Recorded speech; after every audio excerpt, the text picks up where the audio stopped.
dulu niki kan nah para leluhur yang dumun-dumun niki pide-pide niki ini kan tempat melepadi sela jagung nah, digelindingkanlah batu niku bilang ini kan ada jurang. Besok itu kembali lagi batu niku sampai 3 kali. Nah dalam sampai 3 kali itu wonten puisi ide nikah ngaryani pelinggih niki.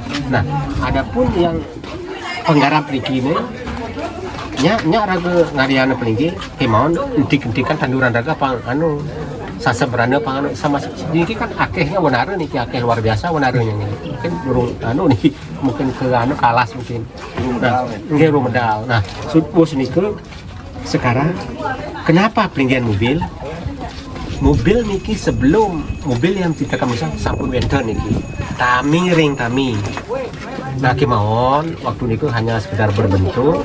Nah, dumun waktu orang di sini nginep pada umumnya dulu Nusa Penida mana kenal televisi beda dari tahun berapa 0 sekian itu. Nah di dalam orang Riki yang megemit benten suara mobil masuk tapi mobilnya tidak ada. Nah sudah itu kembali saya sendiri pribadi ini kan Ran tahun 70-an di Sumatera ya Ran. Saya masih kecil umur nggak salah setahun kurang diajak Ran udah dia kalau salah di Palembang itu luas niku bapak dia kan panen dia menjaga padi karena jauh dari mungkin benten perampok tengah malam.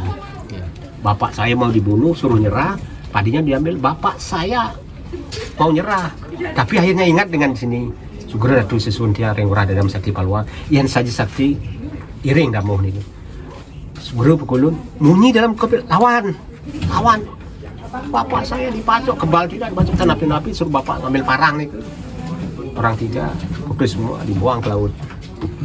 Itu bukti nyata bukti sejarah. Nah adapun mobil niki sebelum yang kita kan manusia mobil pelinggihannya sudah ada kemauan sekitar tahun 2000-an itu karena pemedok saking Bali karena Giri Putri bocah budi meriki bampun mekemit repet mungkin diser-ser mungkin akhirnya menjamur gitu.